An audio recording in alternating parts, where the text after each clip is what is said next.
परमात्मने नमः। द्वितीय अध्याय साधन पाद।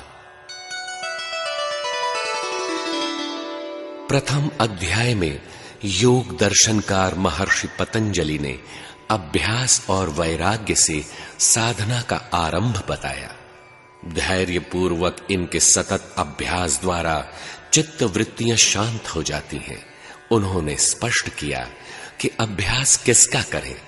ईश्वर का स्वरूप बताया जो क्लेश और कर्मों से अत्यंत परे है। वह ईश्वर गुरुओं का भी गुरु है। उस ईश्वर में सर्वज्ञता का सहज बीज है। उसका नाम प्रणव है। उस ओम का जप करें, ईश्वर का चिंतन करें। इससे योग मार्ग के विघ्न शांत होंगे। आप समाधि की ओर अग्रसर होते जाएंगे। उन्होंने समाधि के सहयोगी साधनों का उल्लेख किया। स्वप्न से सहयोग, आप्त पुरुषों की रहनी और उनके दर्शन से सहयोग लेने का निर्देश दिया। योग का अनुष्ठान जो आपको अभिमत है उसके अनुकूल आशय बदल लेने की सम्मति दी। फिर भी ध्यान जमता नहीं, निरंतर अभ्यास होता नहीं, नाम रूप में चित्त टिकता नहीं।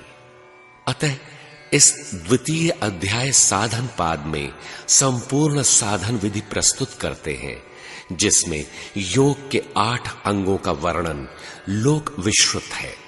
सर्वप्रथम महर्षि बतलाते हैं कि साधन आरंभ कहां से होता है।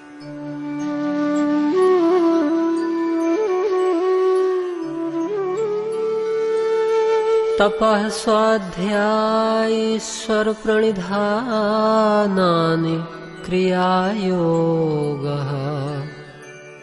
तप, स्वाध्याय और ईश्वर प्रणिधान अर्थात शरणागति से योग की क्रिया आरंभ होती है।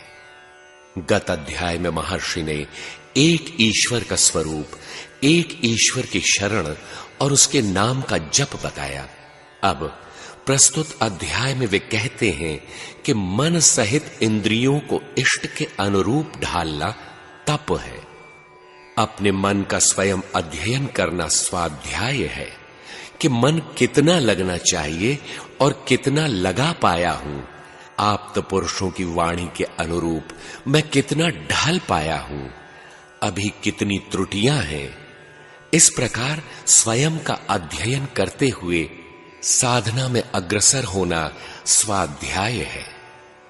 ईश्वर प्रणिधान अर्थात एक ईश्वर के प्रति मन, कर्म, वचन से समर्पण। बस इतना करते ही योग क्रिया आरंभ हो जाती है। इस क्रिया योग की आवश्यकता ही क्या है, इस पर कहते हैं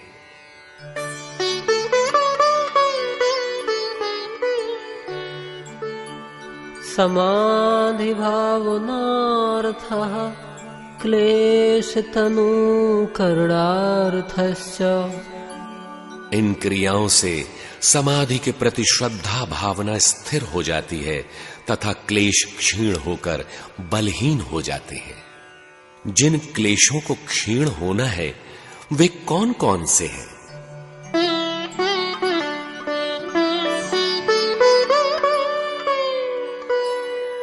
अविद्या, अस्मिता, राग, द्वेषाभिनिवेशाः क्लेशाः। अविद्या, अस्मिता, राग, द्वेष और अभिनिवेश ये 5 क्लेश हैं। ये पांचों क्लेश ही जीव मात्र को संसार चक्र में घुमाने वाले महादुखदायक हैं। यही जन्म मृत्यु के कारण है। किंतु इनमें भी प्रधान है अविद्या।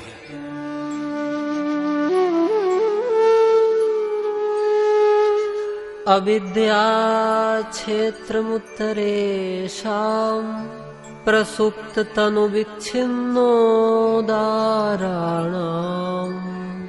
अविद्या परवर्ती 4 क्लेशों अस्मिता, राग, द्वेष तथा अभिनिवेश का उत्पादक क्षेत्र है।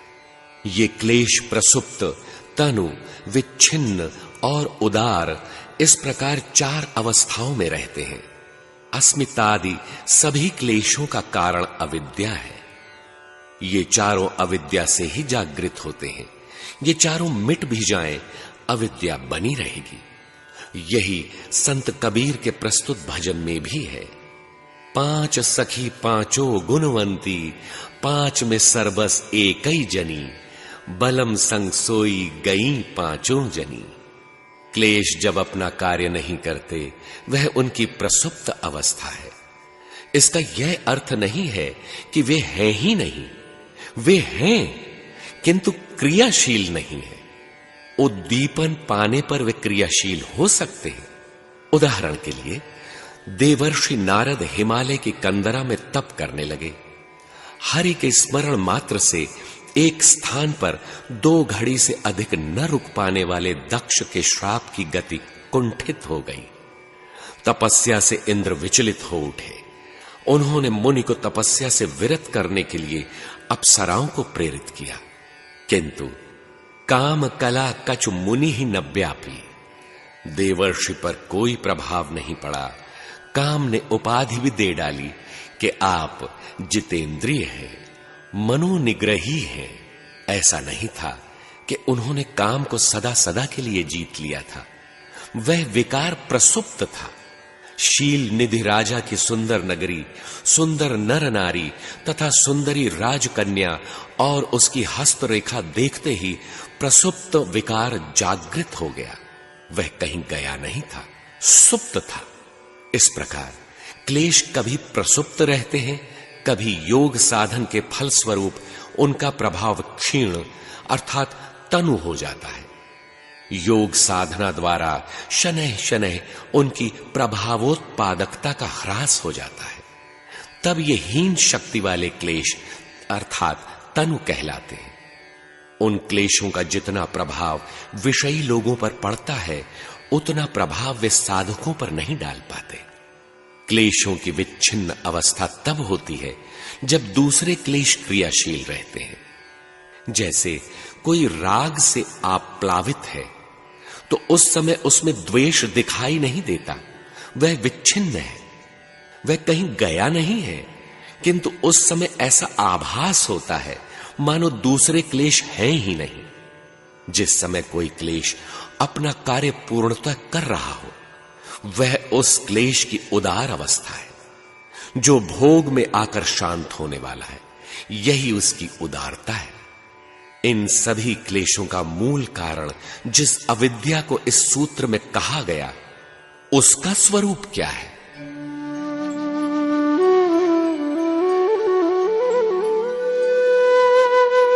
अनित्या सुचि दुःखानात्मसु नित्य सुचि सुखात्मुख्यातिरविद्या।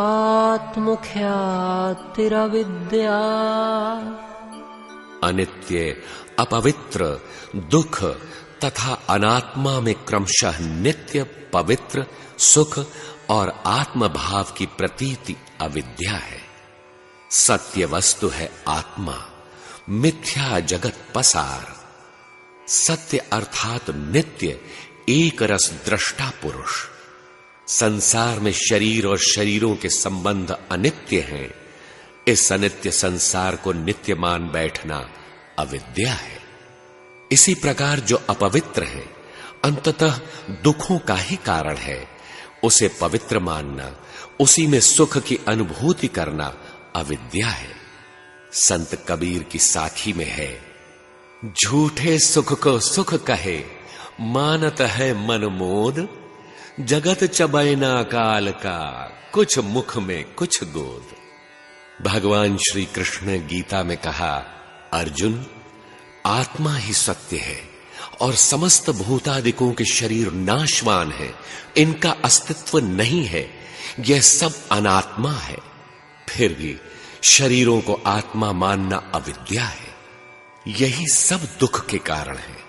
फिर भी उसी सांसारिक वातावरण में ऐश्वर्य और सुख की मान्यताएं गढ़ लेना अविद्या है।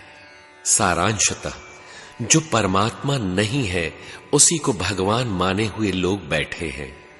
इस प्रकार अनित्य को नित्य, अपवित्र को पवित्र, दुख को सुख और अनात्मा को आत्मा मानना, उसमें व्यस्त रहने का नाम ही अविद्या है।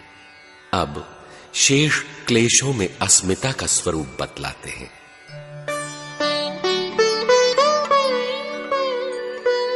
दृग्दर्शन शक्तियोरेकात्मते वास्मिता। दृक् शक्ति और दर्शन शक्ति, इन दोनों का एक रूप सा हो जाना अस्मिता है।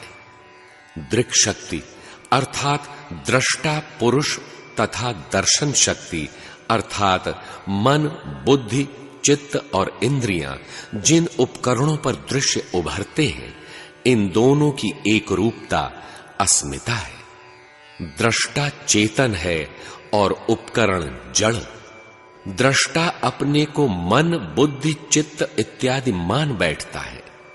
जड़ चेतन ही ग्रंथि परि गई, यद्यपि मृषा छूटत कठिनई।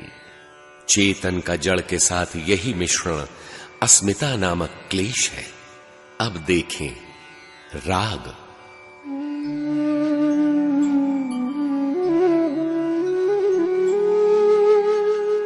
सुखानुसयी रागः।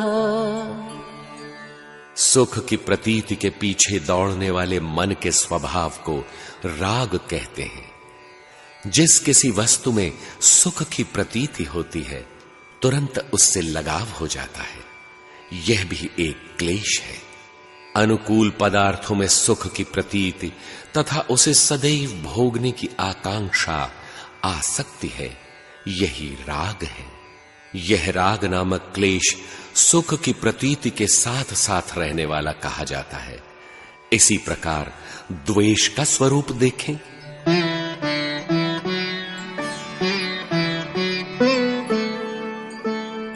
दुखानुसयी द्वेषः। प्रकृति के जिस किसी पदार्थ में दुख की प्रतीति होती है, मन उसका विरोध करने लगता है। यही द्वेष नामक क्लेश है। दुख के पीछे रहने वाली प्रतीति द्वेष है। गीता में भगवान श्री कृष्ण कहते हैं, इंद्रियस्येन्द्रियस्यार्थे रागद्वेषौ व्यवस्थितौ तयोर्न वशमागच्छेत् तौ ह्यस्य परिपन्थिनौ। इंद्रियों और इंद्रियों के भोगों में राग और द्वेष निवास करते हैं। साधन पथ के ये दुर्जय शत्रु हैं। इनके वश में नहीं आना चाहिए। राग और द्वेष इंद्रियों और भोगों के टकराव से होते हैं। भोग अनुकूल मिला तो राग तथा प्रतिकूल मिल गया तो द्वेष का भाव पनपने लगता है। साधक को इनसे सतर्क रहना चाहिए। अब अंतिम क्लेश अभिनिवेश का स्वरूप बताते हैं।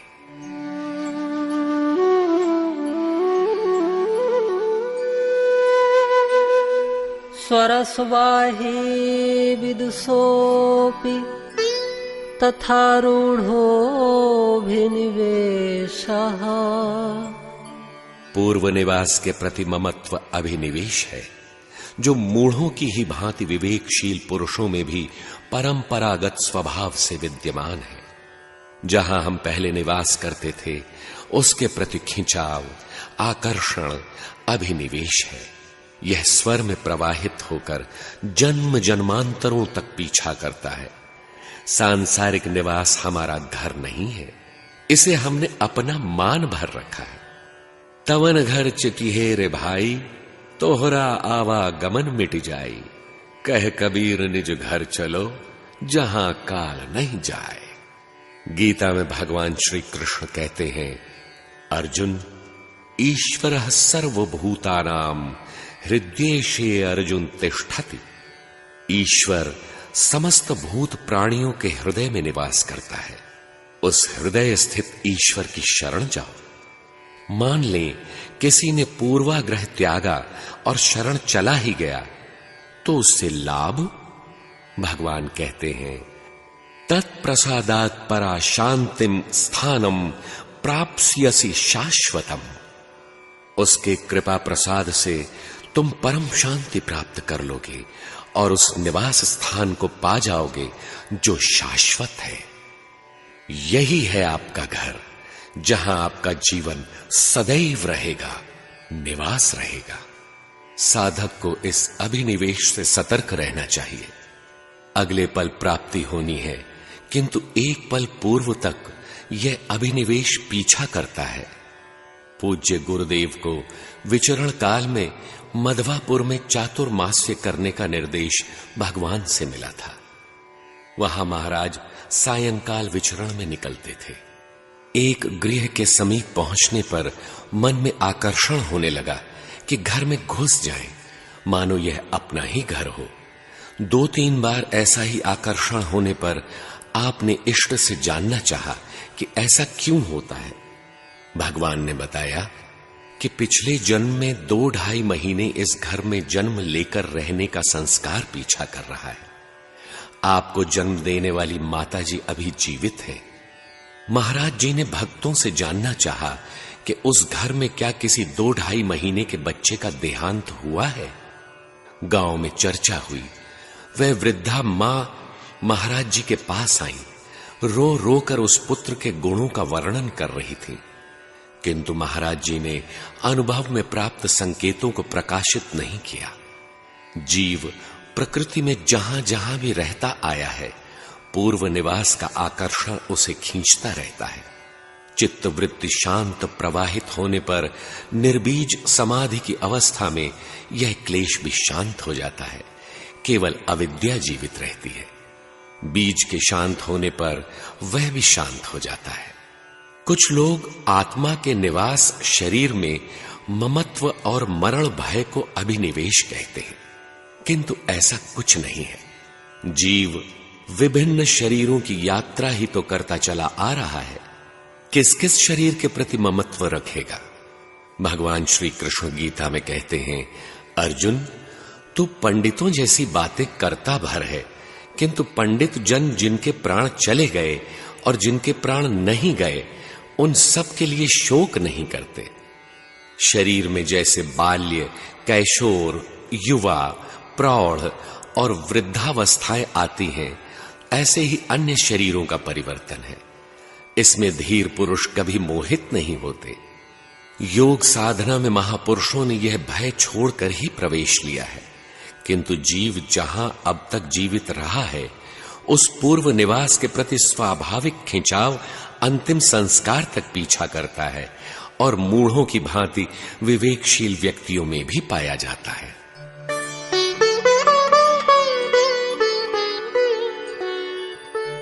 ते प्रतिप्रसव हेयाः सूक्ष्माः। क्रिया योग से सूक्ष्मावस्था को प्राप्त वे क्लेश आत्मपथ के विरोधी विकारों को ही प्रसव उत्पन्न करने वाले हैं। इसलिए हेयाः नष्ट करने योग्य है। क्लेशों से विपरीत परिणाम प्राप्त करने का उपाय क्या है, इस पर कहते हैं,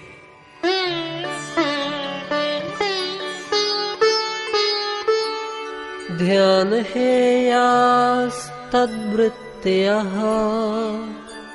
क्लेश से संयुक्त वृत्तियां ध्यान द्वारा नाश करने योग्य हैं, अर्थात क्लेशों के निरसन के लिए ध्यान धरना है। ध्यान की विधि तीसरे पाद के द्वितीय सूत्र में द्रष्टव्य है, जहां कहा गया है कि अभ्यास में चित्त को जहां लगाया जाए वहां वृत्ति का एक रस चलना, उच्चाटन न होना ध्यान है। ध्यान द्वारा इन क्लेशों को मिटाना ही होगा, क्योंकि ये शुभाशुभ संस्कार दुख के ही कारण है।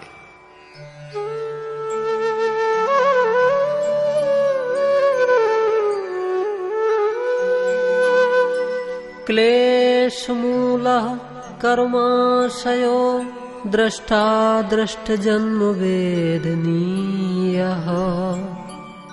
क्लेश का मूल जब तक विद्यमान है तब तक कर्म संस्कारों का समुदाय दृष्ट अर्थात वर्तमान में तथा अदृष्ट अर्थात भविष्य में होने वाले दोनों ही प्रकार के जन्मों में भोगा जाने वाला है। उन भोगों का स्वरूप क्या होगा? वे किस रूप में प्रकट होते हैं? सतिमूले तद्विपाको जात्यायुर्भोगाः। क्लेश रूपी मूल विद्यमान रहने तक तद्विपाक, उस कर्म संस्कार के संग्रह का परिणाम जन्म, पुनर्जन्म, आयु और भोग होता ही रहता है। परिणाम के स्वरूप को अधिक स्पष्ट करते हैं।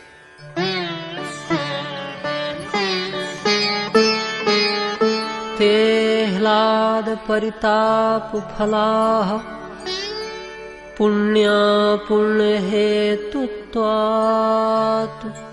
वे जन्म, आयु और भोग, हर्ष और शोक रूपी फल देने वाले होते हैं, क्योंकि उनके कारण दो हैं, पुण्य कर्म और पाप कर्म।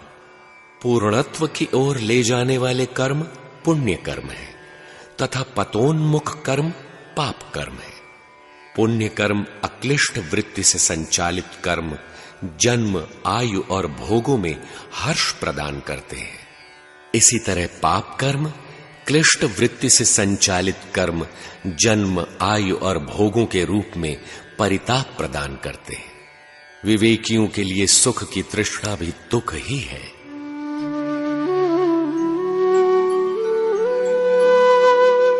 परिणाम ताप संस्कारो दुःखैर्गुण वृत्ति विरोधाच दुःखमेव सर्वं विवेकिनः। परिणाम दुख, ताप दुख और संस्कार दुख सब में विद्यमान रहने के कारण एवं तीनों गुणों की वृत्तियों में परस्पर विरोध होने के कारण विवेकियों के लिए सब कर्म फल दुख रूप ही है। प्रत्येक कर्म फल भोग काल के उपरांत परिणाम दुख प्रदान करता है। आज हर्ष भले मान ले, कल इसमें संश्लिष्ट दुख भी आएगा। उसके पास अधिक भोग है, हमारे पास कम क्यों? ऐसी भावना ताप दुख कही जाती है। कभी कभी न चाहता हुआ भी हठात दुख को प्राप्त हो जाता है। यह संस्कार दुख है। गुण वृत्ति विरोधाच, सत, रज, तम तीनों गुणों के स्वभाव में विरोध होने के कारण परस्पर विरोधी परिणाम प्रदान करती है। सात्विकी वृत्ति प्रकाश की ओर ले जाती है, जबकि तामसी वृत्ति अंधकार की ओर प्रवृत्त करती है। इस प्रकार एक ही परिणाम के भोग में दूसरी गुणवृत्ति बाधक बन जाती है। इसीलिए विवेकी पुरुष के लिए सभी कर्म फल भोग दुख रूप ही है। अतः इन क्लेशों को नष्ट कर देना चाहिए।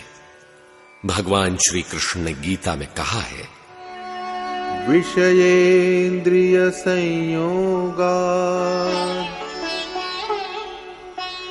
यत्तदग्रे मृतोपमम् परिणामे विषमिव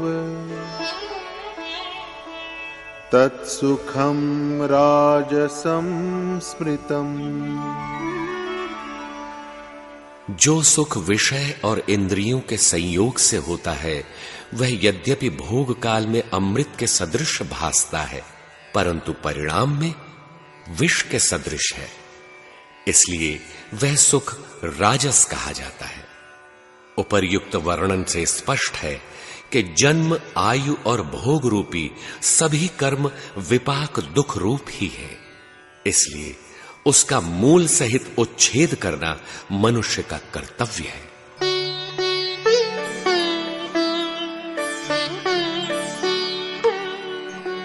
हेयं दुःखमनागतम्।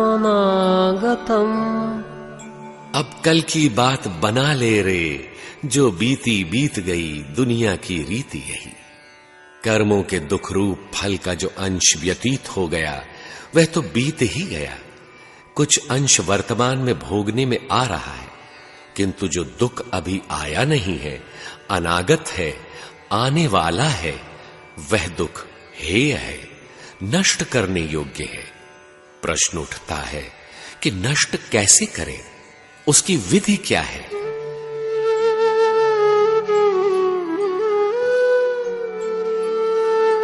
दृष्टृदृश्ययोः संयोगो हेय हेतुः। दृष्टा और दृश्य का संयोग हेय का कारण अर्थात उपाय है। पहले दृश्य का स्वरूप बताते हैं।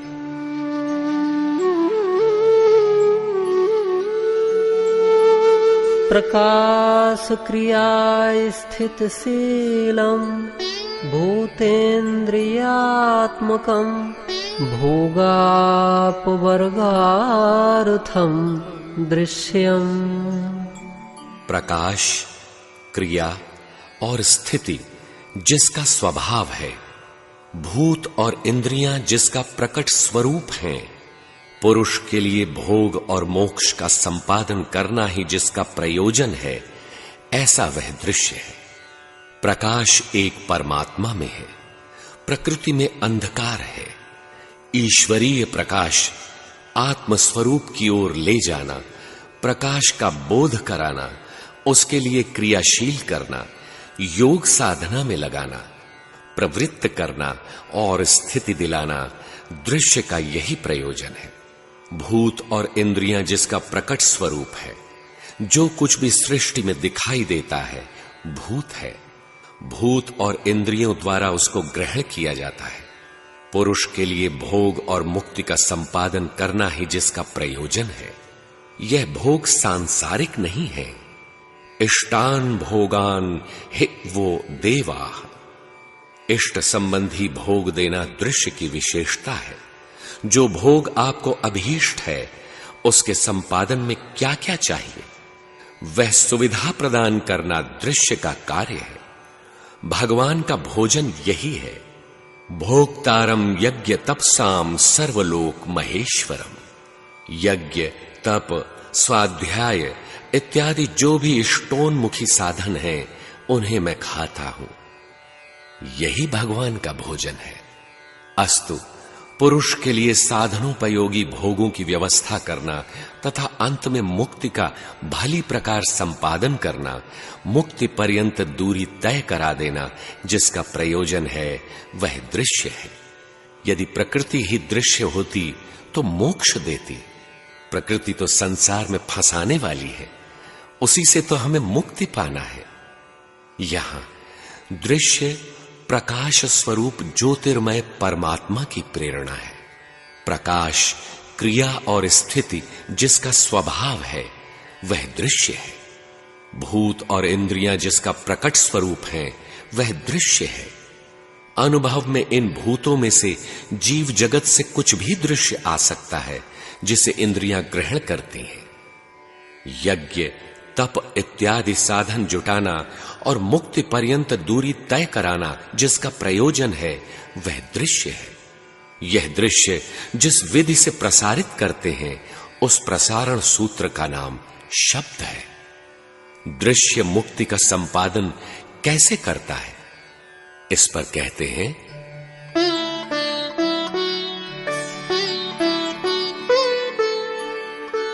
विशेषा विशेष लिंग मात्र लिंगानि गुण परवाणी। विशेष अविशेष लिंग मात्र और अलिंग गुण परवाणी। गुण भेद से इन चार विधियों से दृश्य चलता है। विशेष परमात्मा है, पुरुष विशेष ईश्वर। विशेष का बोध कराना, अविशेष अर्थात प्रकृति का आवरण घना हो रहा है। सचेत हो जाओ, अभ्यास बढ़ाओ। विशेष ईश्वरीय आलोक का बोध कराना कि बढ़ते रहो, साधना ठीक है। लिंग मात्र स्वरूप प्रकट कर समझना। अलिंग अदृश्य रूप से समझाना, जैसे अंग स्पंदन, आकाशवाणी या अदृश्य संकेत से भगवान समझाते रहते हैं। कोई दृश्य नहीं रहता और अनुभव मिलता रहता है। गुणों के दबाव के अनुसार ये दृश्य चलते हैं। रामचरितमानस में है, जगु पेखन तुम देख निहारे, बिधि हरि शंभु नचाव निहारे, तेउ न जानहि मरमु तुम्हारा, और तुम्हाही को जान निहारा। जगत दृश्य है, आप देखने वाले हैं। विधि परमात्मा की प्रशक्ति जिससे साधना जागृत होती है। हरि जो भरण पोषण करता है। शंभु जो शुभ अशुभ संकल्पों का संहार कर स्थिति प्रदान करते हैं। इनको नचाने वाले, इन्हें संचालित करने वाले स्वयं भगवान हैं। वे संचालित तो होते हैं, किंतु ईश्वरीय रहस्य वे भी नहीं जानते। अन्य कोई क्या जानेगा। अर्थात भगवान रथी होते हैं, संचालन करते हैं। अब दृष्टा का स्वरूप बताते हैं।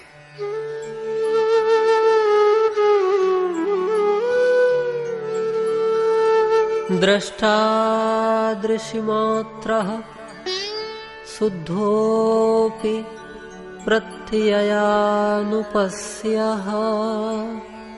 चेतन मात्र ज्ञान स्वरूप दृष्टा आत्मा यद्यपि स्वभाव से सर्वथा शुद्ध है, निर्विकार है, फिर भी बुद्धि वृत्ति के अनुरूप देखने वाला है।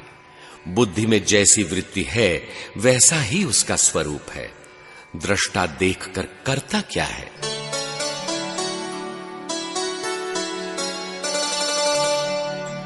तदर्थ एव दृश्यस्य आत्मा। उस दृश्य का स्वरूप दृष्टा के लिए ही है। जो दृश्य पुरुष के लिए भोग एवं अपवर्ग की व्यवस्था करता है, उस दृश्य का उपयोग उस दृष्टा के लिए ही है। कृतार्थं प्रतिनष्टमप्यनष्टं तदन्य साधारणत्वात्। जिसका भोग और अपवर्ग रूपी कार्य पूर्ण हो गया, उस पुरुष के लिए नाश को प्राप्त हुआ वह दृश्य नष्ट नहीं होता। उसके लिए अब दृश्य की आवश्यकता न रह जाने पर भी अन्य साधारण लोगों के लिए उसका उपयोग है। यही महापुरुष सद्गुरु होते हैं। उनके पास दूसरों में दृष्टा दृश्य संयोग प्रसारित करने की जागृति रहती है। दूसरों के लिए दृश्य का उपयोग है। महापुरुष के लिए कोई प्रयोजन नहीं रहता। एक बार पूज्य गुरुदेव भगवान को दृश्य मिला कि एक भ्रष्ट योगी आ रहे हैं, उनका मार्गदर्शन करें। दिन भर की प्रतीक्षा के पश्चात अंततः वे आए। यही हम लोगों के सतीर्थ, अग्रज और महाराज जी के प्रथम शिष्य हुए। उस दृश्य का उन महापुरुष के लिए कोई उपयोग नहीं है, किंतु जागृति की यह प्रशक्ति उनमें अन्य लोगों के कल्याण के लिए विद्यमान रहती है। पूज्य महाराज जी कहा करते थे, हो भजन की जागृति एक ऐसी विद्या है कि लिखने पढ़ने सुनने से नहीं आती, वाणी से वह कहने में नहीं आती। वह तो किसी अनुभवी सद्गुरु के द्वारा किसी किसी अधिकारी के हृदय में जागृत हो जाया करती है। अतः साधारण लोगों के कल्याण के लिए उस दृश्य का उपयोग है। अब दृश्य और दृष्टा के संयोग का स्वरूप बतलाते हैं।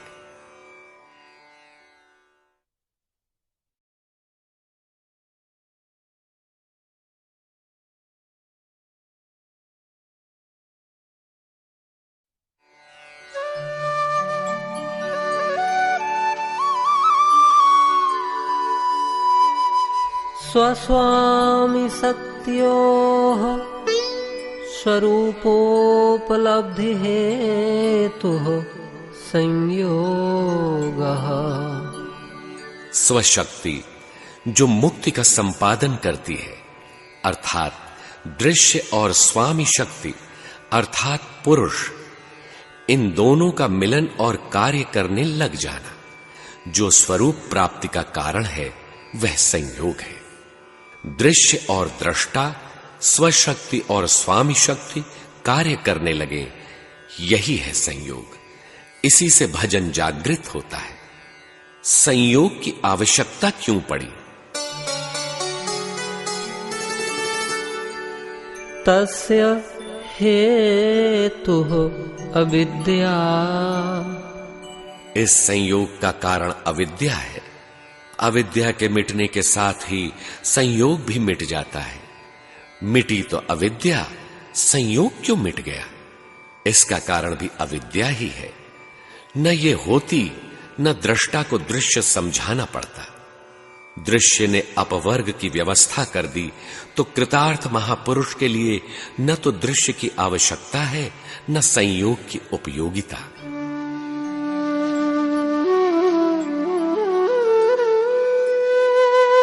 तद्भावात् संयोगाभावो हानं तदृश्येह कैवल्यम्। उस अविद्या के अभाव में संयोग का अभाव हो जाता है। यही हान पुनर्जन्मादि के कारण भूत, वर्तमान और भविष्य में आने वाले दुखों का अत्यंत अभाव है। वही चेतनात्मा का कैवल्य पद है, अमृतमय अविनाशी पद है। यह कैवल्य पद कैसा है? दुखों का अत्यंत अभाव हान कब हो जाता है?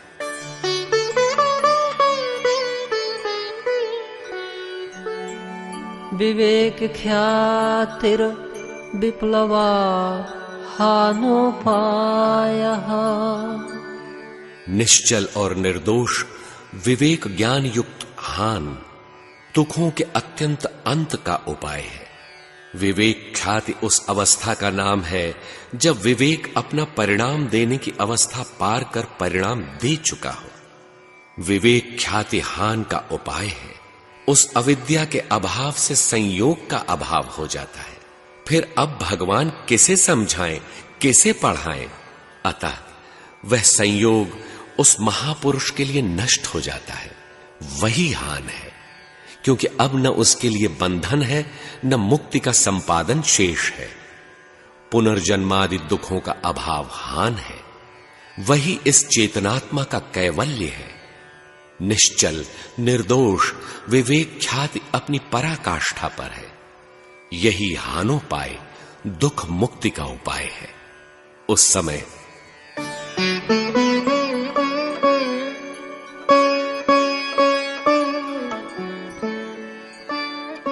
तस्य सत्तुधा प्रांत भूमि प्रज्ञा। उस विवेक ख्याति ज्ञान की 7 अवस्थाएं होती हैं। 7 भगवत पद की 7 भूमिकाएं हैं। महर्षि ने तो इनका नामोल्लेख नहीं किया, किंतु अन्यान्य ग्रंथों में इन्हें शुभेच्छा, सुविचारणा, तनुमानसी, सत्वापत्ति, असंसक्ति, पदार्थ भावना और तुर्यगा कहा गया है। यह विवेक ख्याति कब प्राप्त होती है? इस पर कहते हैं,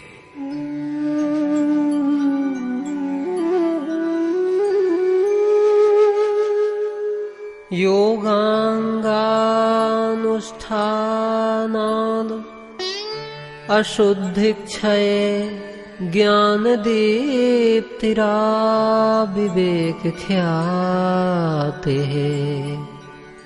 योग के विभिन्न अंगों के अनुष्ठान से अशुद्धि का नाश होने पर ज्ञान का प्रकाश विवेक ख्याति पर्यंत हो जाता है।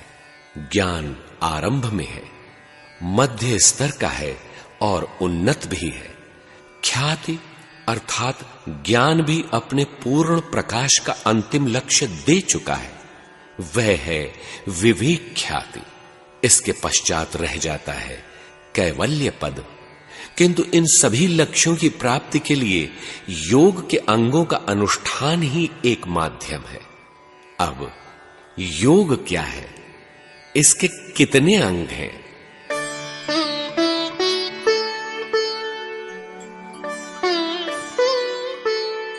यम नियम आसन प्राणायाम प्रत्याहार धारणा ध्यान समाधयोष्टावंगानि। योग के 8 अंग हैं। यम, नियम, आसन, प्राणायाम, प्रत्याहार, धारणा, ध्यान और समाधि। इनमें योग के प्रथम अंग यम का वर्णन करते हैं। अहिंसा सत्यास्तेय ब्रह्मचर्या परिग्रहा यमाः। अहिंसा, सत्य, अस्तेय, ब्रह्मचर्य और अपरिग्रह, ये 5 यम हैं। आत्मरमण अहिंसा है। सत्य, एकमात्र आत्मा की प्राप्ति का प्रयत्न सत्याचरण है। इष्ट के समक्ष निष्कपट भाव अस्तेय है। मन सहित इंद्रियों का ब्रह्माचरण में प्रवाहित होना ब्रह्मचर्य है। विजातीय संस्कारों के संग्रह से बचना अपरिग्रह है। इन यमों की विशेषता बताते हैं।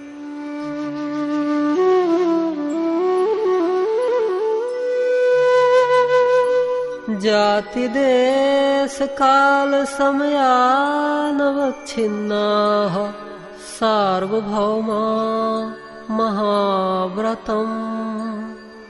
उपर्युक्त यम जाति, देश, काल और समय अर्थात निमित्त की सीमा से बाधित न होने पर सार्वभौम महाव्रत हो जाते हैं।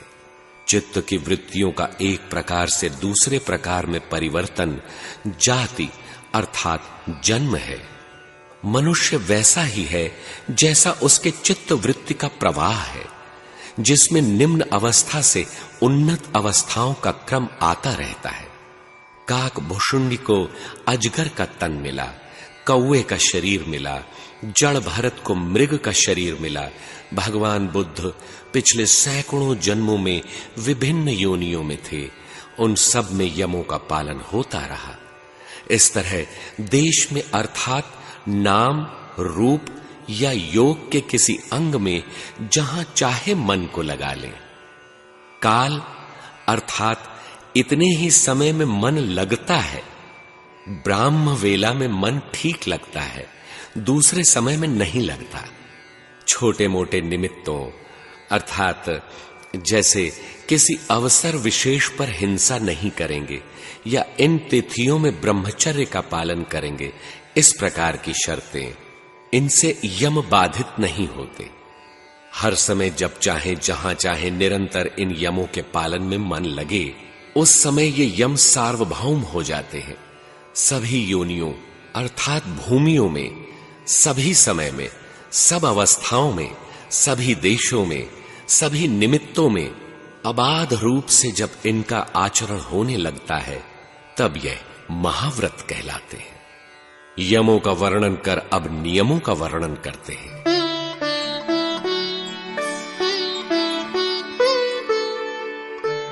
शौच संतोष तपः स्वाध्यायेश्वर प्रणिधानानि नियमाः। शौच, संतोष, तप, स्वाध्याय और ईश्वर शरणागति, इन पांचों का नाम नियम है। यम और नियमों के पालन में विरोधी संकल्प आते रहते हैं। विरोधी संकल्पों का परिहार कैसे करें? वितर्को बाधने प्रतिपक्षो भावनम्। विरोधी भाव उठने पर उनके प्रतिरोधी अर्थात प्रतिपक्षी विचारों का बार बार चिंतन करना चाहिए। प्रतिपक्षी विचारों का चिंतन कैसे करें?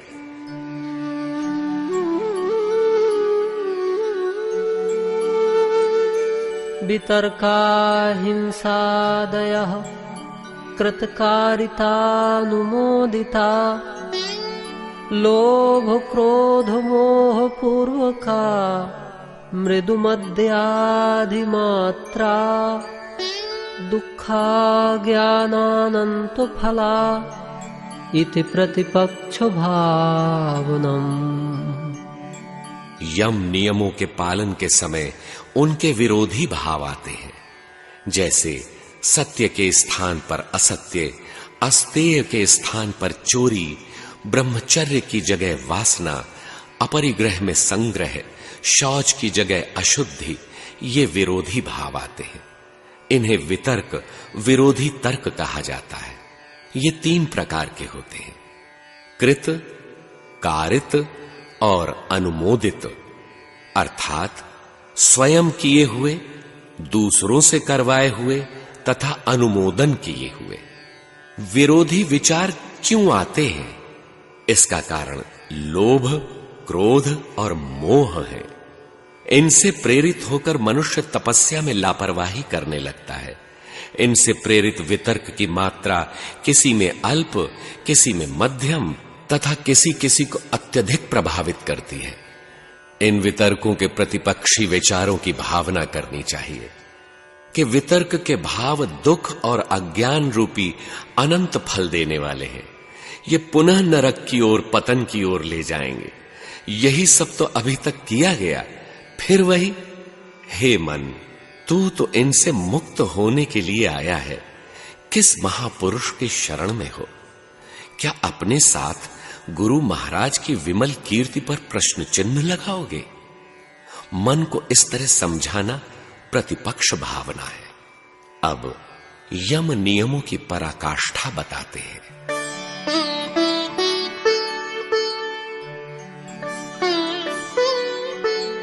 अहिंसा प्रतिष्ठायां तत्सन्निधौ वैरत्यागः। अहिंसा की दृढ़ स्थिति हो जाने पर उस योगी के सन्निकट सब प्राणी वैर त्याग देते हैं, क्योंकि उनके चतुर्दिक वायुमंडल शांत रहता है। ऐसे महापुरुषों के निवास स्थल, आश्रमों की व्यवस्था भी विलक्षण होती है। मानस में है कि जब से भगवान श्री राम चित्रकूट में निवास करने लगे, करी के हरि कपिकोल कुरंगा, बिगत बैर बिच रही सब संगा। पूज्य गुरु महाराज अनसुईया के बीहड़ वन प्रांतर में निवास करते थे, जहां शेर, भालू, लंबे लंबे सर्पों का बाहुल्य था। किंतु इन वन्य हिंसक जीवों द्वारा आश्रम परिसर में कभी कोई दुर्घटना नहीं घटित हुई। भगवान महावीर स्वामी का निर्णय है कि आत्मा को अधोगति में ले जाने वाले जितने भी विकार हैं, वही हिंसा के कारण है। इन विकारों का निरोध कर लेना ही विशुद्ध अहिंसा है। वास्तव में हिंसा का अर्थ किसी जीव को मारना मात्र नहीं है, बल्कि आत्मपथ से विचलित हो जाना ही हिंसा है, और आत्मपथ की ओर अग्रसर होना अहिंसा है।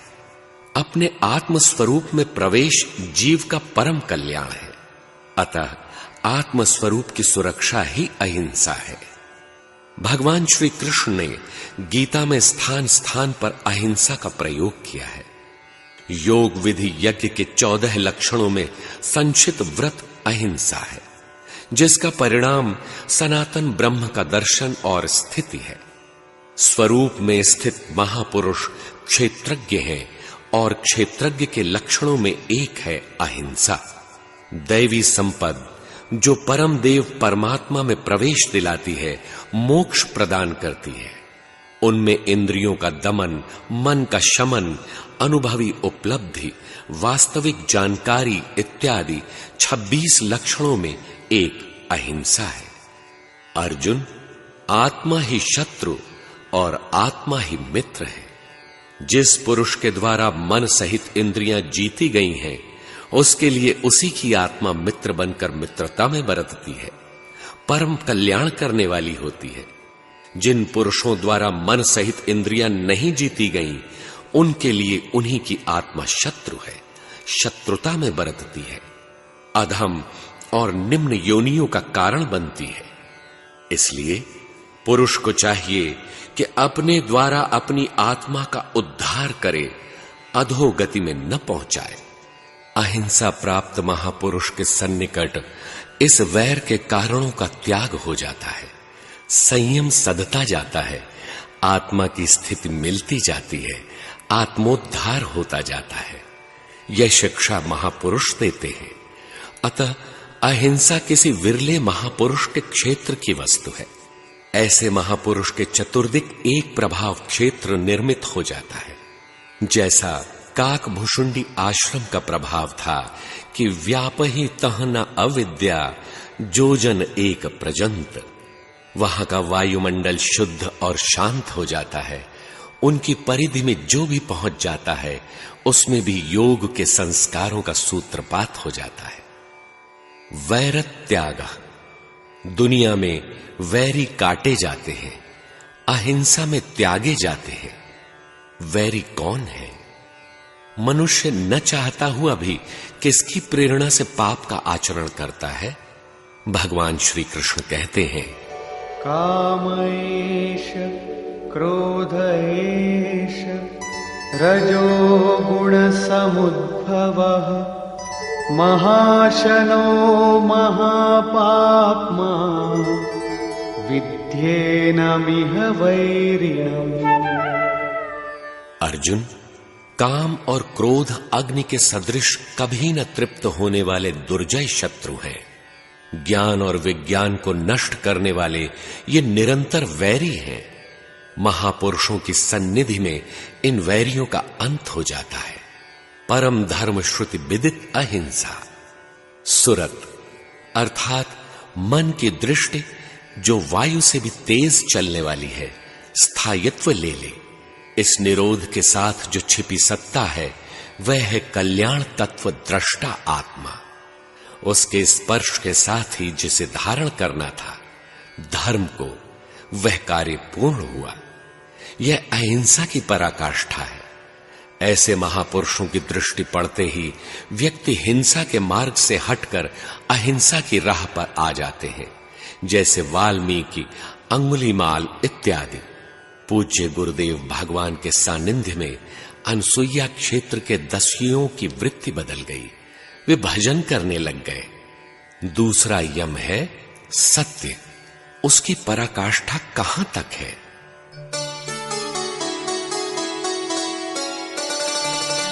सत्य प्रतिष्ठायाम क्रियाफलाश्रयत्वम्। सत्य की दृढ़ स्थिति हो जाने पर क्रियाफल का आश्रय प्राप्त हो जाता है। सत्य केवल दृष्टा आत्मा है। सृष्टि में अन्य जो कुछ है नश्वर है। इस सत्य एकमात्र परमात्मा में भली प्रकार स्थिति आ गई, श्रद्धा केंद्रित हो गई, समर्पण सधा, साधना गतिशील हुई तो क्रिया फलाश्रयत्वम, क्रिया का फल है परमात्मा। उस पर ब्रह्म परमात्मा का आश्रय मिल जाता है, अर्थात भगवान विधिवत योग क्षेम करने लगते हैं। यम का तीसरा अंग अस्तेय देखें।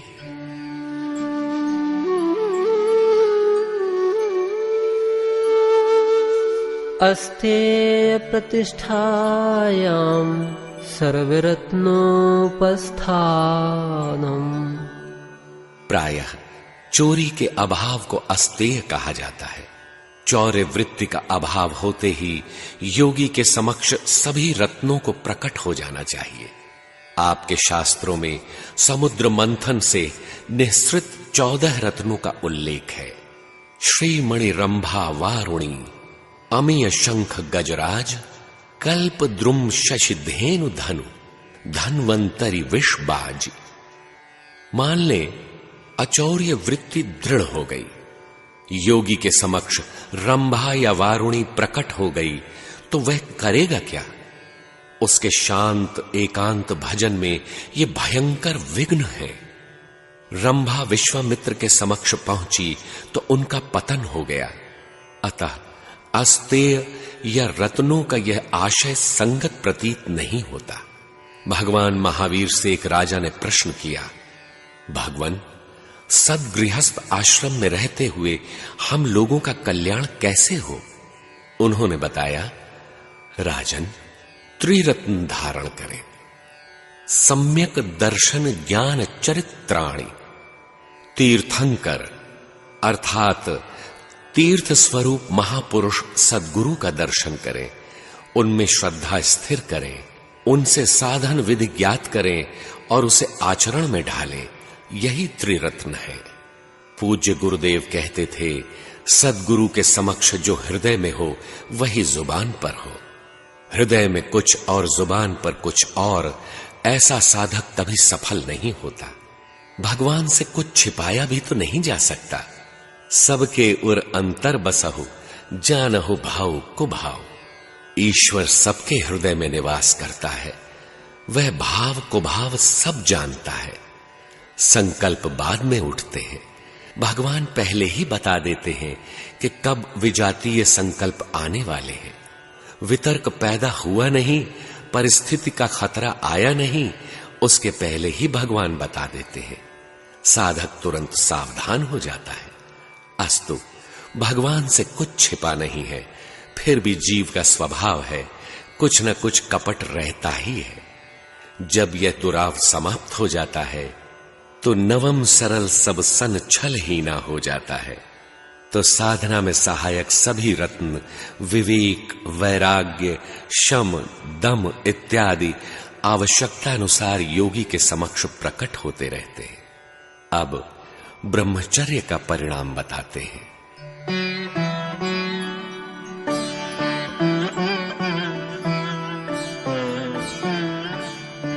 ब्रह्मचर्य प्रतिष्ठायां वीर्य लाभः। ब्रह्मचर्य में दृढ़ स्थिति हो जाने पर सामर्थ्य का लाभ होता है। मात्र जननेन्द्रिय संयम से ही ब्रह्मचर्य नहीं है। भगवान श्री कृष्ण के अनुसार हठ पूर्वक इंद्रियों को रोकने किंतु मन से विषयों का चिंतन करने वाला दंभाचारी है। अपने पूर्व जन्मों का संस्मरण सुनाते हुए पूज्य गुरुदेव बताया करते थे कि गत जन्म में उनकी निवृत्ति हो चली थी, किंतु मन में दो एक इच्छाएं शेष थीं कि शादी ब्याह क्या होता है और लोग गांजा पीकर मस्ती में भजन करते हैं, इसमें कितना आनंद है। उस जन्म में इच्छा रहने पर भी न तो विवाह किया और न गांजे का स्पर्श ही किया, किंतु मन में एक कौतूहल था, इसलिए जन्म लेना पड़ा। भगवान ने थोड़े ही समय में शादी विवाह कराकर, दिखा सुनाकर, दो एक झड़कियां देकर साधु बना दिया। आकाशवाणी मिली कि इस मंदिर में तुम्हारे गुरु महाराज हैं। उन तपोधन के सानिध्य में स्वल्प समय में ही साधना जागृत हो गई। भगवान रथी हो गए, योग क्षेम करने लगे। भजन के लिए जगाने, उठाने, बैठाने लगे। भोजन पर भगवान ने नियंत्रण लगा दिया, यह खाओ यह न खाओ। जागरण शयन संतुलित कर दिया। सब कुछ अपने हाथ में ले लिया। जैसे कोई अपना गड़ा धन पा जाए, योग की विभूतियां मिलने लगीं, रत्न प्रकट होते गए। उस जन्म में पूज्य श्री ब्रह्मचारी ही तो थे, संयम के पक्के थे, फिर भी जन्म लेना पड़ा। कुतर्क शांत होता है ब्रह्माचरण से, मन सहित इंद्रियों को समेटकर ब्रह्म चिंतन में लगने से। ब्रह्माचरति स ब्रह्मचारी। आंखें दूसरा न देखें, कान दूसरा न सुने। कानों से विषयोत्तेजक बातें सुनकर, आंखों से उत्तेजक दृश्य देखकर शरीर को बचाए रखना सर्प के मुख में उंगली डालकर बचने के समान है। ब्रह्माचरण से, सतत चिंतन से सकलेंद्रिय संयम सध जाता है। उसी से विशुद्ध ब्रह्मचर्य की अवस्था आती है। ब्रह्मचर्य में स्थिति दृढ़ होने पर वीर्य लाभ, सामर्थ्य का लाभ होता है। आत्मा का विलुप्त पराक्रम प्रकट होने लगता है। जिस मन को हठ से भजन में लगाना पड़ता था, सहज ही भजन में लगने की सामर्थ्य आ जाती है। विघ्नों के आने पर भी वह पीछे नहीं हटता। मीरा पीछे नहीं हटी। जहर का प्याला, शूली की शैया भी उसे विचलित न कर सके।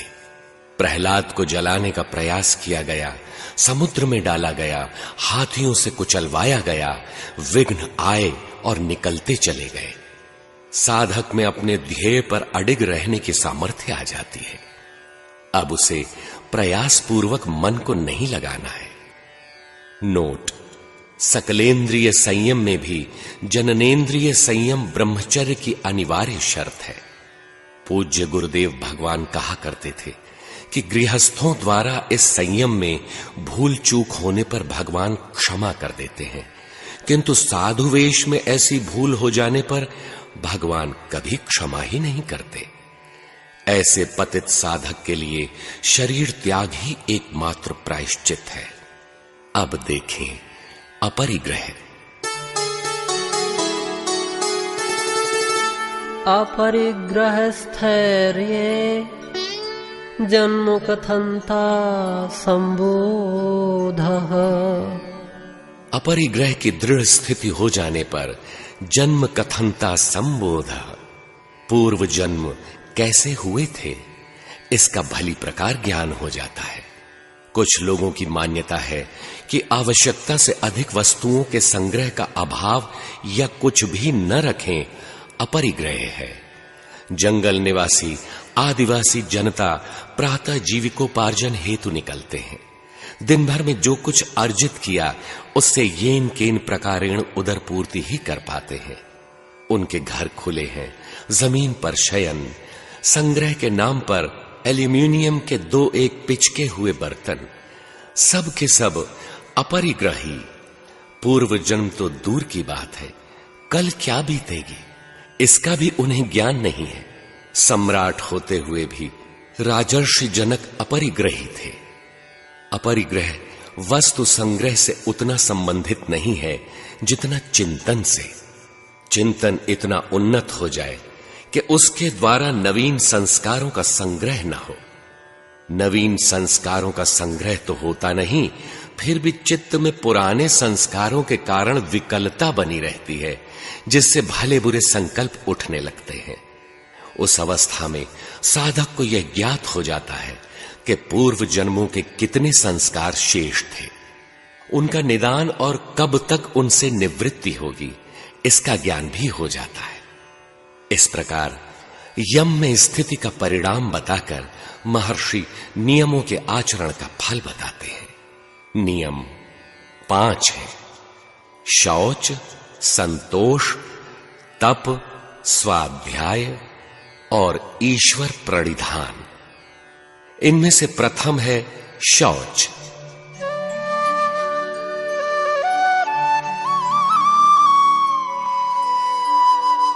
शौचात् स्वांग जुगुप्सा परैर संसर्गः।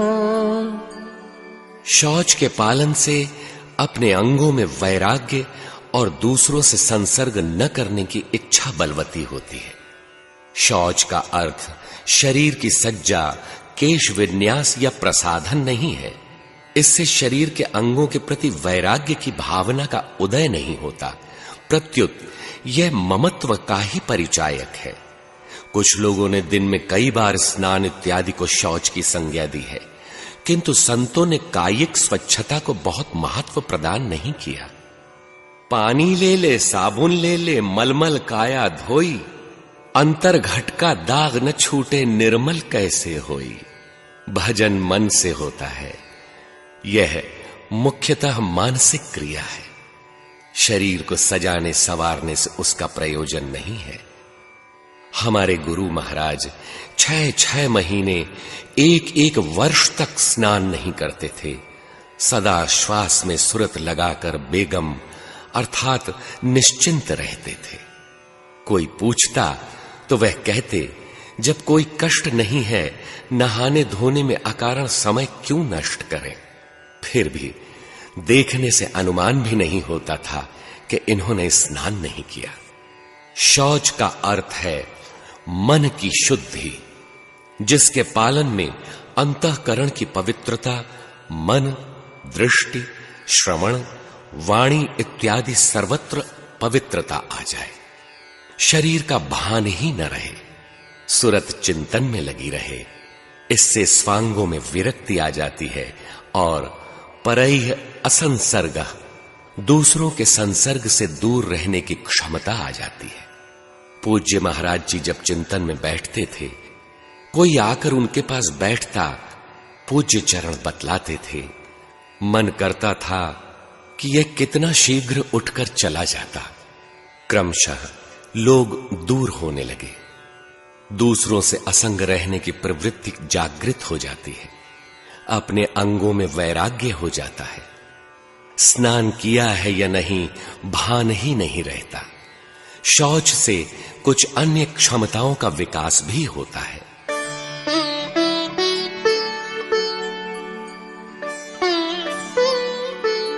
सत्व शुद्धि सौमनस्य एकाग्र इंद्रियजयात्मदर्शन योग्यत्वानि च।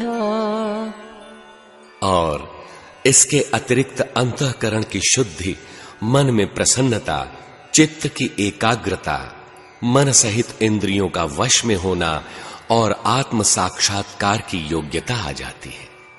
अंतःकरण शांत और चिंतन में प्रवाहित होने की क्षमता वाला हो जाता है। चिंतन में अनुरक्ति देखकर मन में प्रसन्नता बढ़ती है। चित्त की एकाग्रता, अंतःकरण में निर्मलता आ जाती है, क्योंकि अंतःकरण की धुलाई ही शौच है। अब दूसरा नियम संतोष देखें।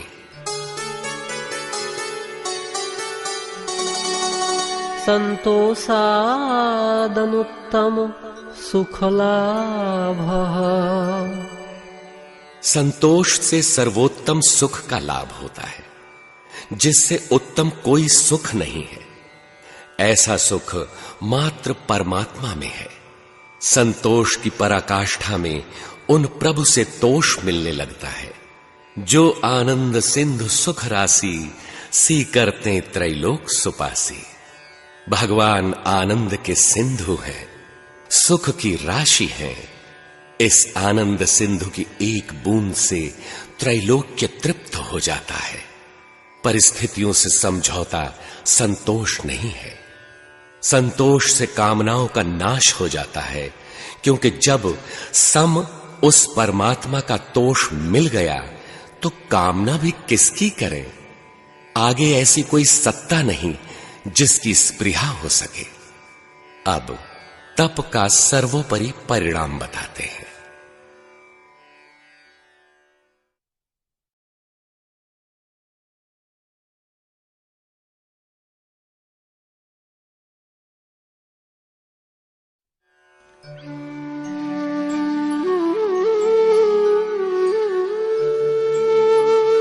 कायेन्द्रिय सिद्धिर शुद्धिक्षया तपसः।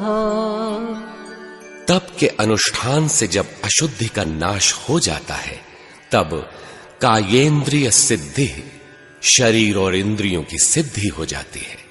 उस समय इंद्रियों को जहां चाहें आप लगा सकते हैं। सर्दी गर्मी जिस वातावरण में रखना चाहें, राग द्वेष से रहित रख सकते हैं। सामान्य जीव जहां तहां इंद्रियतान्यो, इंद्रियों के बहाव में खींच जाता है।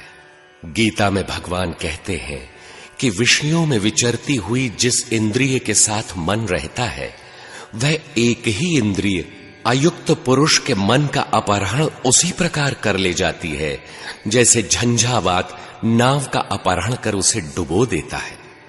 इसलिए पहले इंद्रियों का संयम कर मन को साधना में लगा।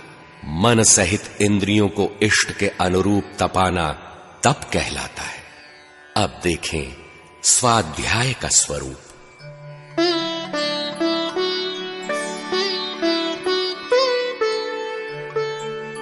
स्वाध्यायादिष्ट देवता संप्रयोगः।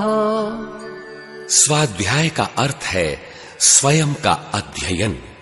मुझे साधन में कितना समय देना चाहिए, कितना दे पाता हूं, इसका निरीक्षण करते हुए, सदैव सचेत अवस्था में रहते हुए, समझते हुए साधनरत रहने से इष्ट देवता संप्रयोगः, योग की अवस्था इष्ट देव से ओतप्रोत हो जाती है। ईश्वर प्रणिधान की पराकाष्ठा देखें।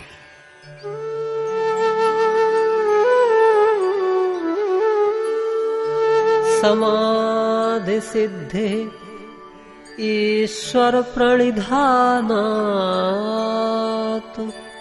ईश्वर की शरणागति तथा मन क्रम वचन से उनके प्रति समर्पण एवं उनके हाथ का यंत्र बन जाने से समाधि की सिद्धि हो जाती है। ईश्वर पर निर्भर करने वाले साधक का योगक्षेम भगवान स्वयं देखते हैं। अतः साधन का अनायास और शीघ्र पूर्ण होना स्वाभाविक है। ऐसी स्थिति में समाधि अर्थात सम और आदि तत्व ईश्वर के साथ समत्व प्राप्त होने में शीघ्र सफलता मिल जाती है। अब आसन का स्वरूप देखें।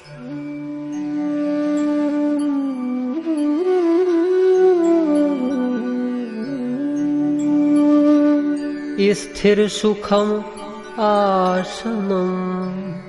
निश्चल सुखपूर्वक बैठने का नाम आसन है। आसन लगाकर बैठना तो सरल है, लेकिन सुख कहां? सुख का उतार चढ़ाव मन पर है, तन पर नहीं। यह आसन कैसे सिद्ध होता है, यह बताते हैं। प्रयत्न शैथिल्यानंत समापत्तिभ्याम। उक्त आसन प्रयत्न की शिथिलता से और अनंत अर्थात परमात्मा में मन लगाने से सिद्ध होता है। यदि शरीर के ही बैठने का नाम आसन होता तो अनंत अर्थात परमात्मा में मन लगाने की क्या आवश्यकता थी। अनेक विभूतियां ऐसी रही हैं, जैसे महर्षि अष्टावक्र, गुरु महाराज के गुरुदेव पूज्य सत्संगी महाराज जी, जिनके पांव टेढ़े मेढ़े थे। आसन की मुद्रा का प्रश्न ही नहीं उठता, कभी बनी ही नहीं, किंतु वे अपने युग के सर्वोपरि महापुरुष थे। प्रयत्न शैथिल्य अर्थात यम नियम तप स्वाध्यायादि में जो प्रयत्न चलता है, उस प्रयत्न में शिथिलता आ जाए, इनका पालन सहज स्वाभाविक होने लगे, एक बार जहां मन लगाया शांत प्रवाहित होने लगे, इस प्रकार एक परमात्मा में भली प्रकार मन लग जाने से आसन सिद्ध हो जाता है। अतः यह आसन मन का है। मन का स्थिरीकरण ही आसन है। भजन के लिए शरीर की एक निर्धारित मुद्रा है, जिसमें शरीर, शिर, मेरुदंड और गर्दन एक सीध में होने चाहिए। आंखें अर्धोन्मीलित, नासाग्र दृष्टि आवश्यक है। किंतु महर्षि पतंजलि ने मन के शांत स्थिर टिकने को ही आसन की संज्ञा दी है। आसन मारे क्या भया, मुई न मन की आस, ज्यों कोल्हू के बैल को घर ही कोस 50। मन में उभरने वाली आशाएं हैं जो स्थिर बैठने नहीं देती। आसन का प्रभाव क्या होता है?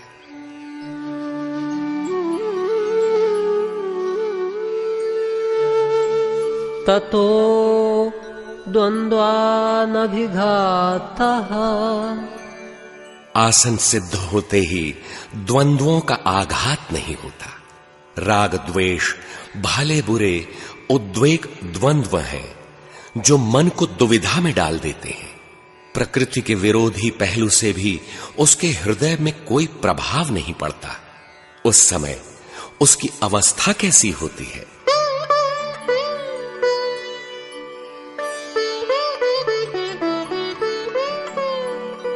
तस्मिन् सति श्वास प्रश्वासयोर्गति विच्छेदः प्राणायामः। उस आसन के सधते ही श्वास और प्रश्वास की गति का रुक जाना प्राणायाम है। प्राणायाम अलग से कोई क्रिया नहीं है। अभ्यास किया गया तप, स्वाध्याय, ईश्वर प्रणिधान का साधन किया जाता है। अहिंसा, सत्य, अस्तेय, ब्रह्मचर्य, अपरिग्रह का। इसमें सहजता ढलते ही आसन सिद्धि और आसन सधते ही प्राणायाम, प्राण के व्यापार पर विराम लग गया। इस प्रकार यह स्थिति परिणाम जन्य है। यह यम नियमों के परिपालन का प्रतिफलन है। श्वास जो लेते हैं, प्रश्वास जो त्यागते हैं। जैसे प्राचीन साहित्य में कहीं कहीं इसके विपरीत उल्लेख भी मिलते हैं, जिसमें प्राण जो त्यागा जाता है और प्रश्वास जो भीतर लेते हैं, ऐसा अर्थ किया गया है। किंतु अधिकांश मनीषियों ने श्वास या प्राण उसे कहा है जो हम ग्रहण करते हैं।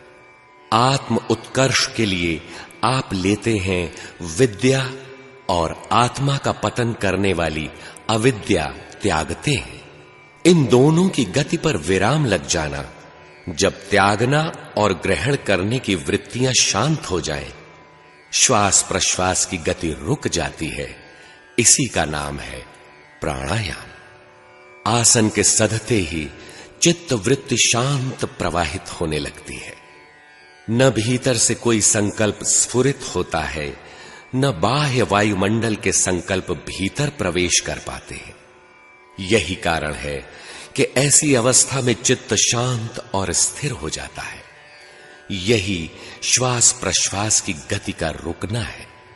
यदि आंतरिक या बाह्य वायुमंडल के संकल्प टकराते हैं तो स्पष्ट है कि अभी आसन नहीं सिद्ध है, क्योंकि आसन सधते ही संकल्प शांत हो जाते हैं।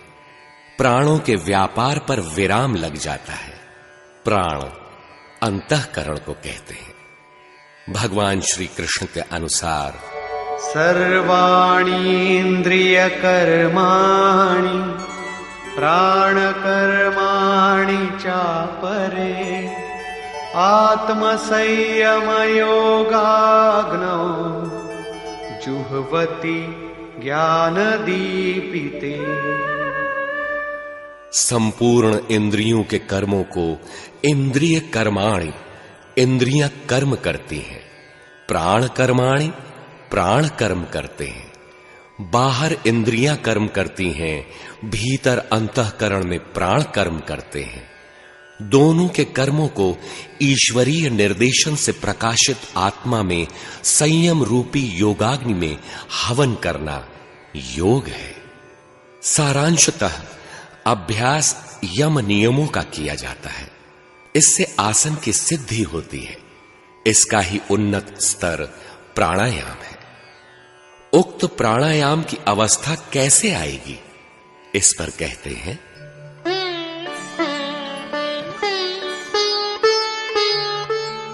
बाह्याभ्यन्तरस्तंभ वृत्तिः देश काल संख्याभिः परिदृष्टो दीर्घ सूक्ष्मः। बाह्य वृत्ति, अभ्यंतर वृत्ति और स्तंभ वृत्ति के भेद से देश, काल और संख्या द्वारा भली भांति देखने से प्राणायाम दीर्घ और सूक्ष्म होता जाता है।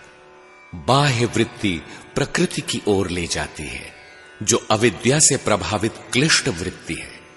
आभ्यंतर वृत्ति योग साधना में लगाती है, परमात्मा की ओर अग्रसर करती है।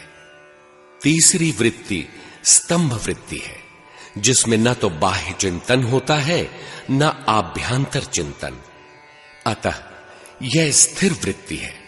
मन बाह्य वृत्ति में गया तो काम, क्रोध, राग, द्वेषादि किस देश में गया, कितने काल तक वह वहां रुका, संख्या द्वारा उसे देखते रहना चाहिए।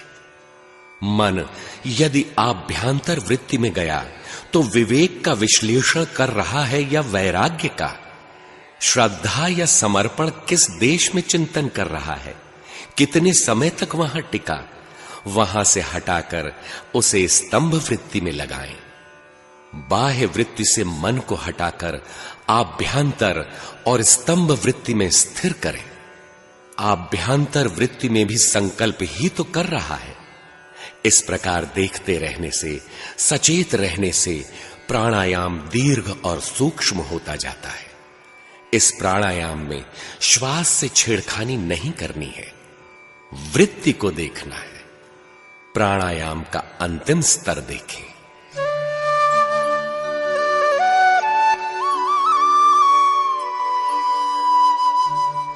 बाह्याभ्यंतर विषयाक्षेपी चतुर्थः। बाहर और भीतर के विषयों का रुक जाना, त्याग हो जाना चौथा प्राणायाम है। न बाह्य विजातीय संकल्प उठें, न आभ्यंतर के अक्लिष्ट दैवी संपत्ति के ही संकल्प उठें। सुरत सहज प्रवाहित है। यह प्राणायाम की चतुर्थ सर्वोन्नत अवस्था है। यही शुद्ध प्राणायाम है जिसमें प्राणों के व्यापार पर विराम लग जाता है। प्राणायाम वृत्तियों का निरोध है, न कि श्वास का। श्वास तो शरीर की जीवनी शक्ति है।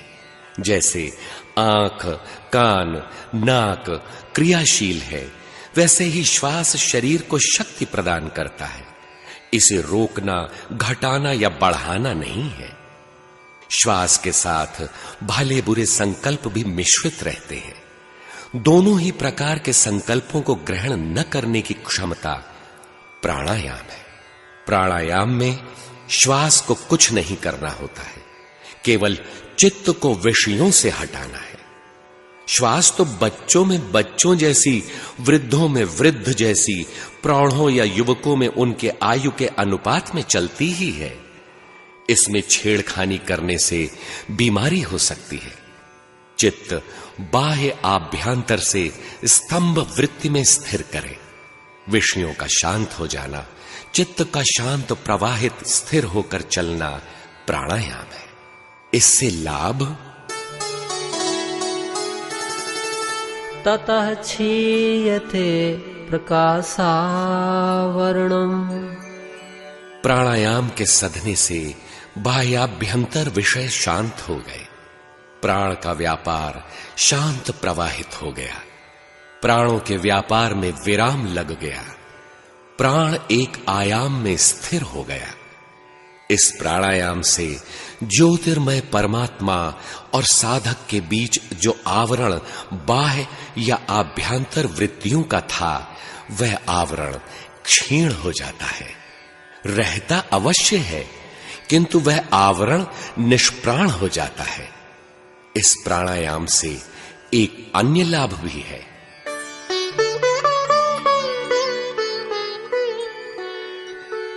धारणासु च योग्यता मनसः।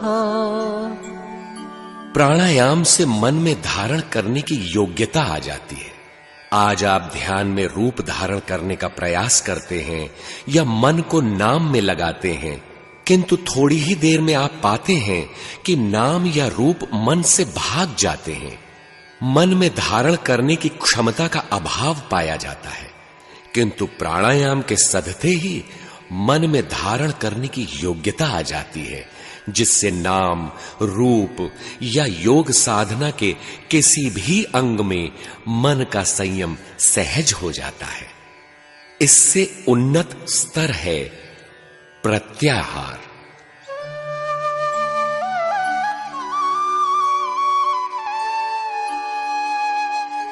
स्वविषया संप्रयोगे चित्त स्वरूपानुकार इवेन्द्रियाणां प्रत्याहारः। जब इंद्रियां अपने विषयों के संबंध से रहित होकर चित्त के स्वरूप में तदाकार सी हो जाती हैं, उसी का नाम प्रत्याहार है। इससे लाभ इस पर कहते हैं।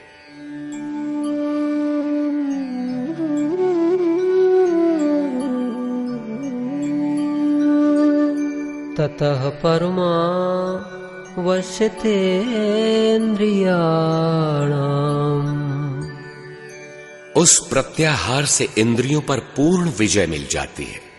अतः प्रत्याहार का अभ्यास तब तक करना होता है जब तक इंद्रियां भली प्रकार वश में ना आ जाएं।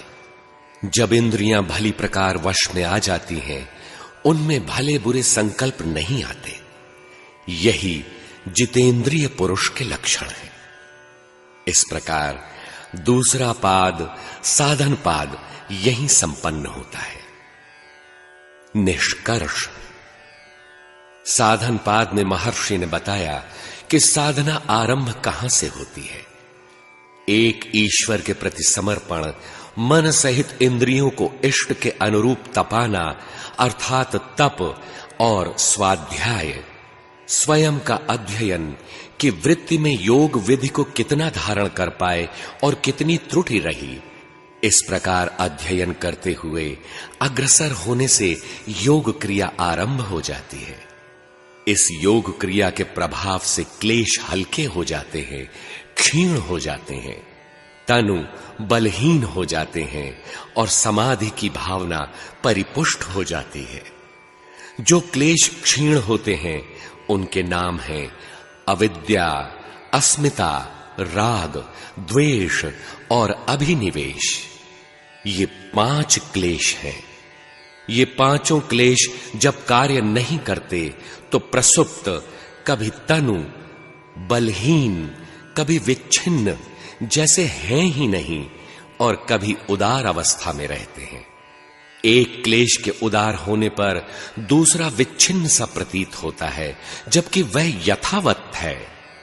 इन सभी क्लेशों का आधार अविद्या है। अनित्य को नित्य, अपवित्र को पवित्र, दुख को सुख, अनात्मा को आत्मा मानना अर्थात असत्य में सत्य की प्रतीति होते रहना अविद्या है। प्रकृति और पुरुष, दृक् शक्ति और दर्शन शक्ति, इन दोनों का एक सा हो जाना अस्मिता है। रामचरितमानस में आता है, जड़ चेतन ही ग्रंथि परी गई, जदपि मृषा छूटत कठिनई। सुख की प्रतीति के पीछे रहने वाला क्लेश राग है। जहां सुख मिला राग होगा। दुख की प्रतीति के पीछे रहने वाला क्लेश द्वेष है। जिस किसी वस्तु या व्यक्ति से दुख होगा उससे द्वेष अवश्य होगा। जो स्वभाव से चला आ रहा है, जो मूढ़ों की भांति विवेकशील पुरुषों में भी विद्यमान पाया जाता है, वह अभिनिवेश अर्थात पूर्व निवास के प्रति ममत्व, जो हमारा निवास स्थान नहीं है किंतु हमने उसे अपना मान रखा है, यह अंतिम क्लेश है। प्रकृति के अंतर्गत जीवन यद्यपि हमारा नहीं है, फिर भी अनादिकाल से उसी में रहते आने के कारण उसके प्रति लगाव अभिनिवेश है। जीव का शुद्ध निवास तो परमात्मा है। तप, स्वाध्याय और ईश्वर प्रणिधान से बलहीन और सूक्ष्म अवस्था को प्राप्त ये क्लेश नष्ट करने योग्य है। क्लेश से संयुक्त वृत्तियां ध्यान के द्वारा शांत होती हैं। इन क्लेशों को नष्ट करना आवश्यक है, क्योंकि इन कर्म संस्कारों का परिणाम जन्म, पुनर्जन्म, आयु और भोग होता रहता है। ये संस्कार पुण्य और पाप से होने के कारण हर्ष और शोक रूपी फल देते हैं। जो संस्कार हर्ष उत्पन्न करते हैं वे भी दुख रूप ही हैं, जन्म देंगे। गुण परिवर्तनशील है। इस परिवर्तन के क्रम में सात्विक गुण तामसी गुण में ही ज्यों ही परिवर्तित होगा, यह आह्लाद शोक में बदल जाएगा। इसलिए प्रायः सभी फल विवेकशील पुरुष के लिए दुख रूप हैं। इनका त्याग कर देना चाहिए। जो दुख अभी आए नहीं हैं, आने वाले हैं, नष्ट करने योग्य हैं। ये नष्ट कैसे होंगे? दृष्टा और दृश्य का संयोग ही हेय हेतु, हेय का साधन है। वास्तव में ईश्वर प्रणिधान होने पर वह ईश्वर किस प्रकार योगक्षेम करता है, कैसे दृश्य प्रसारित करता है, उसे संयोग कहते हैं।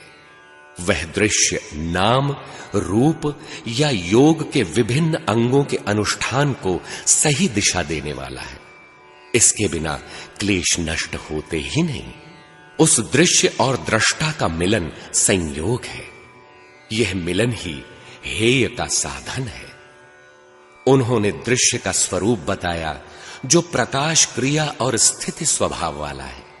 ज्योतिर्मय प्रकाश स्वरूप परमात्मा की प्राप्ति की क्रिया में आपकी अवस्था कैसी है, इस स्थिति का बोध कराना।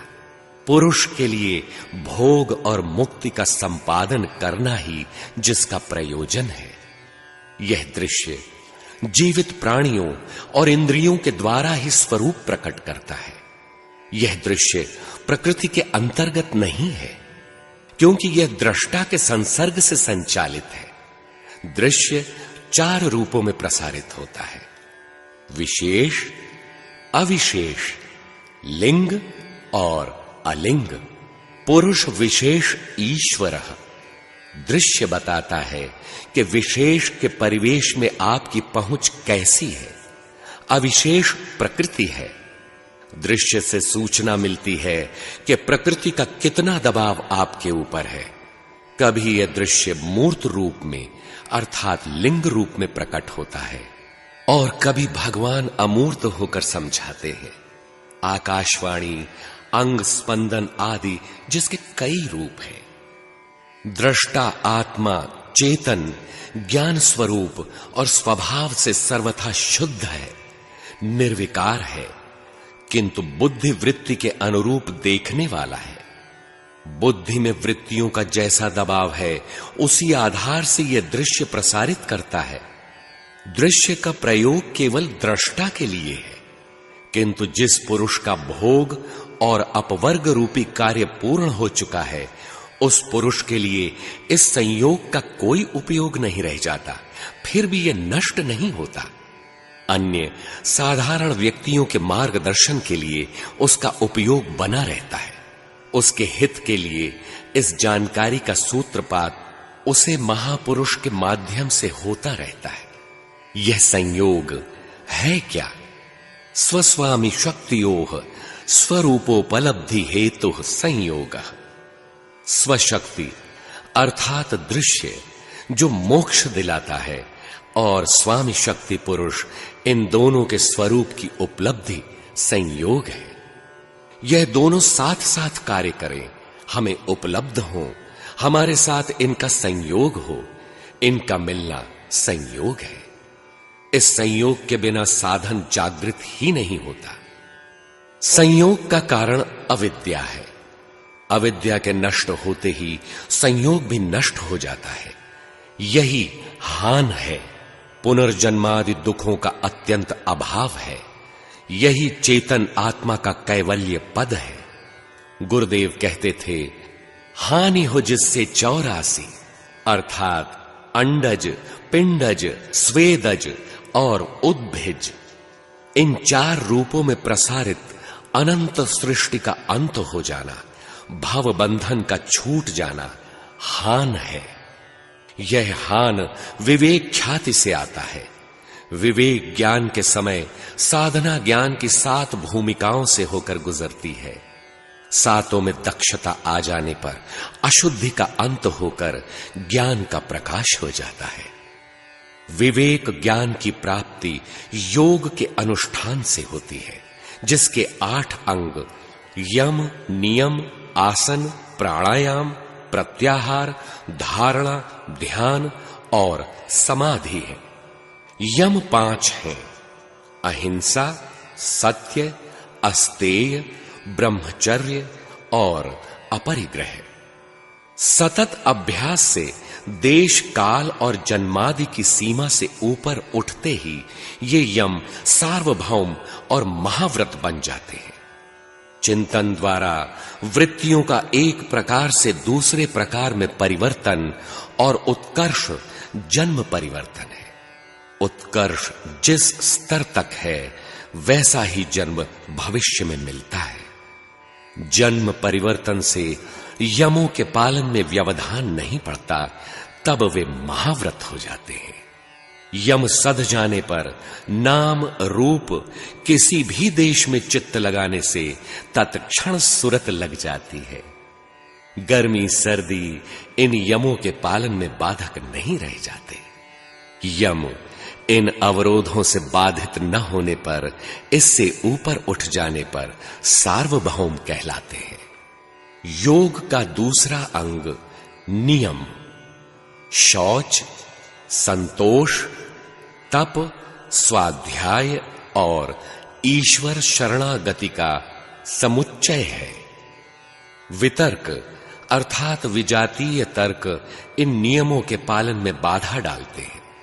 इसके निवारण के लिए वितर्कों के विरोधी भावों की संकल्पना करनी चाहिए।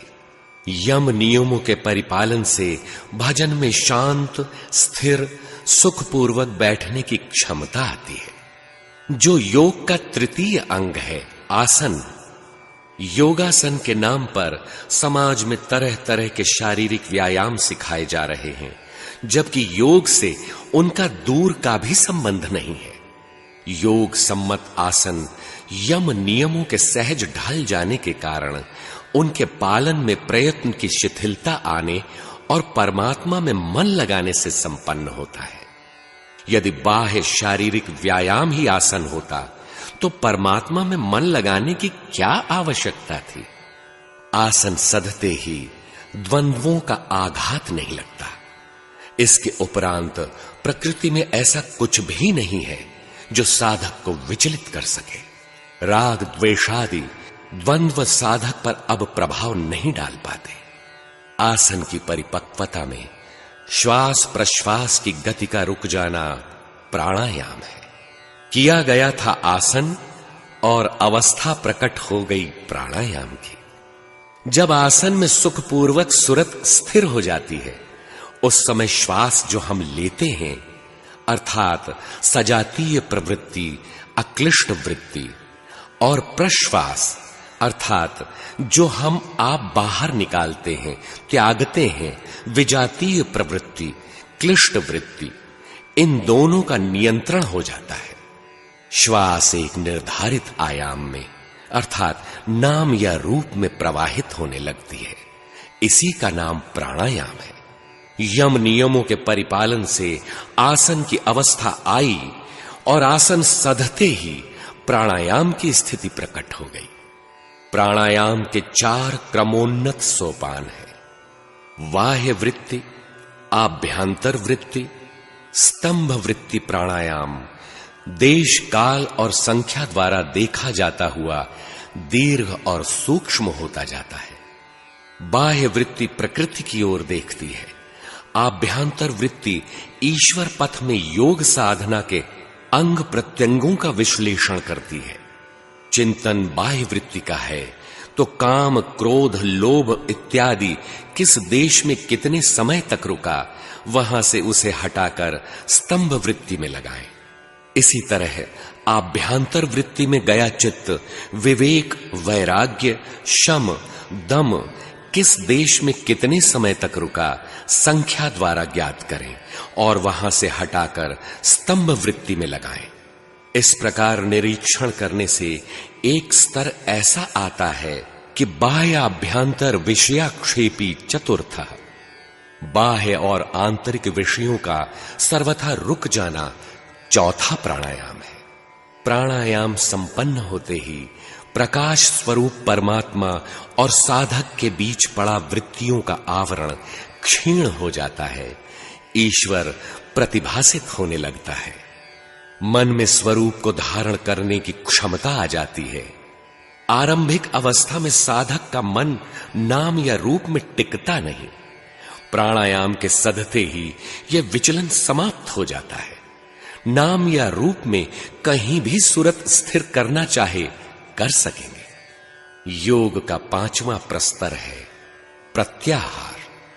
विषयों के संबंध से रहित होने पर इंद्रियों का चित्त के साथ तदाकार हो जाना प्रत्याहार है। जिन विषयों से इंद्रियां प्रभावित थीं, उनका प्रभाव समाप्त हो जाता है। प्रत्याहार सधते ही इंद्रियों की परम वश्यता हो जाती है, जो जितेंद्रिय पुरुष की अवस्था है। इस प्रकार महर्षि पतंजलि प्रणीत योग दर्शन का द्वितीय पाद साधन पाद पूर्ण होता है, जिसमें योग के 8 अंगों में से 5 यम, नियम, आसन, प्राणायाम और प्रत्याहार का निरूपण इस पाद में हुआ। शेष 3 अंगों धारणा, ध्यान और समाधि को महर्षि ने अग्रतः तृतीय पाद विभूति पाद के अंतर्गत किया है, क्योंकि लक्ष्य परमात्मा को धारण करते ही ईश्वर द्वारा मिलने वाली विभूतियां ध्यान और समाधि स्तर में भी प्रकट होने लगती हैं, जिनका उल्लेख यथास्थान किया जाएगा। हरि ओम तत्सत।